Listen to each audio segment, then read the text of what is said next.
প্রতিদিন যে একরকম যায় না, হয়তোবা ব্লগ দেখলে বা মানুষের জীবনের লাইফস্টাইল দেখলে বোঝা যায়। মানে জীবনটা প্রতিদিন একেক রকম এককভাবে যায়। সেটা সত্যি নিজের জীবন দিয়েই আশেপাশের লোকজনকে দেখে মানে প্রতিদিনের রুটিন দেখে বোঝা যায় যে জীবনটা আসলে একদিনের জন্য না আর একভাবে যাবে না।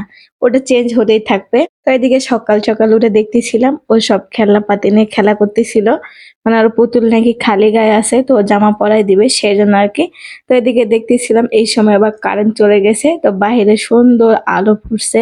মানে একটু বেশি সকালে ওঠা হয়েছিল সেজন্য আরকি। তো পুতুল নিয়ে খেলা করতেছিল যেহেতু সেজন্য ওরকম দুষ্টামি করতেছিল। মানে পুতুলটা দেখাচ্ছিল আরকি। মানে ওর ছোট্ট একটা টেডি, ওই টেডিটা নিয়ে সারাদিন খেলে। তো ওদিকে খেলাধুলা শেষ করে দুপুরে তো রান্না করতে হবে সেজন্য কচুরমুখী ছিল। এখন তো সিজনই এটা। এখন তো কচুরমুখী এভেইলেবল পাওয়া যায়। তো নিয়ে আসছিল। আর আমার যেহেতু অনেক পছন্দের একটা খাবার কচুরমুখী, সেজন্য আরকি। তো আজকে চিন্তা করলাম যে কষায় রান্না করব না। আজকে একদম মানে ভাপ দিয়ে রান্না করব। মানে প্রেশার কুকারে আরকি। সেইজন্য একদম সুন্দর মতো ছুলে নিয়ে কাটে নিয়েছিলাম। নিয়ে সুন্দর মতো ধুয়ে নিলাম। ধুয়ে নিয়ে একদম প্রেশার কুকারে দিয়ে দিয়েছি। মশলাপাতি সম্পূর্ণ দেওয়া হয়ে গেছে। তো তেল দিয়ে দিলাম। তেল দিয়ে একটু পানি দিয়ে দিলাম। মানে বেশি পানি দেওয়া যাবে না। যেন এই পানি দিয়ে ঝোল হয়ে যায়। নাহলে ভালো লাগবে না পরবর্তীকালে পানি দিলে। আর এখানে বেশি পানি দিলে দেখা যাবে শীষের সঙ্গে পানি উঠে যাবে। তো যতটুকু দরকার ততটুকুই দিলাম। দিয়ে একদম সুন্দর করে প্রেশার কুকারের মুখটা লাগিয়ে দিলাম। আরেক চুলায় কিন্তু ডিম সিদ্ধ দিচ্ছিলাম। তো ডিমটাও সিদ্ধ হয়ে গেছিল। হাঁসের ডিম এটা। মুরগির ডিম ছিল না, হাঁসের ডিম ছিল। সেজন্য হাঁসের ডিম দিয়ে রান্না করতেছিলাম। মানে আমার হাসব্যান্ড বলে গেছে যে, "ডিম দিয়ে আজকে কচুরমুখী রান্না করো।" তো ডিম যেহেতু মুরগিরটা নাই, হাঁসেরটা ছিল, হাঁসেরটাই ব্যবহার করতেছিলাম। যেহেতু মনে হয় এটা টাটকা ডিম সেজন্য ভেঙে গেছিল। তো আর কি করব, ফেলে তো আর দেওয়া যাবে না। মেয়েকে দিছিলাম একটা খাইতে। ৪ টা ডিম সিদ্ধ করছিলাম। একটা মেয়ে খাইয়ে ফেলছে অলরেডি।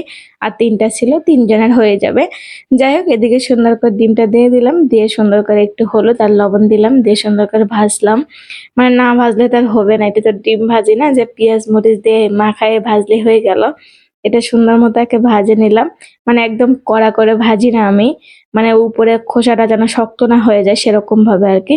তো এই যে প্রেসার কুকার থেকে নামাই নিলাম। ২ সিজ দিলে কিন্তু রান্নাটা প্রায় হয়ে যায়। যেগুলো কচুরমুখী সিদ্ধ হতেও চায় না সেগুলোই কিন্তু সিদ্ধ হয়ে যায়। মানে ফেলে দিতে হবে না আরকি এরকম ব্যাপার। তো যাই হোক এদিকে কিন্তু রান্না-বান্না প্রায় শেষ। সুন্দর মতো বলক উঠে গেছে। তারপর লবণ-টবণ দেখে চেক করে নিয়েছিলাম। তো তরকারিটা খুবই মজা হয়েছিল। হয়তোবা যারা খান নাই প্রেসার কুকারে রান্না করে একবার খায়ে দেখবেন ভালো লাগে খেতে। আর ডিম দিয়ে তো আরো মজার হয়। ডিমের থেকে কিন্তু পাঙ্গাস মাছ দিয়ে রান্না করলে বেশি মজা হয় আরকি। যেহেতু আজকে ডিম দিয়ে রান্না করতে বলছিল তো ডিম দিয়ে রান্না করা হয়ে গেছিল। তো রান্না শেষে এদিকে দেখতেছিলাম আমার মেয়ে রুমে মানে চিল্লাপাল্লা করতেছিল। মানে জায়নামাজ নিয়ে ও চিল্লাপাল্লা করতেছে। ও নাকি নামাজ পড়বে আর নিচে ফালাই দিছে।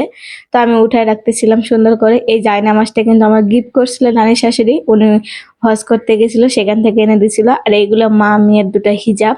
মানে আমি হিজাব পড়বো, ও হিজাব পড়বে না। এটা হয় কি মানে বাচ্চারা তো পড়বেই। আর মা যদি নামাজ বন্দেগী পড়ে বাচ্চাও পড়বে ইনশাআল্লাহ। তো এদিকে দেখতেছিলাম বৃষ্টি, বৃষ্টি ভাব নাকি তো কাপড়টা উঠাবো নাকি। তো চিন্তা করলাম যে না বৃষ্টি হয়তোবা আসবে না। তো পরে মনে হলো গাছ দেখে যে এদিকে গাছটা তো আমার মরে গেছে একদম দেখেন। পুরো পানিটা চেঞ্জ করছিলাম না সেজন্য গাছটা মরে গেছে।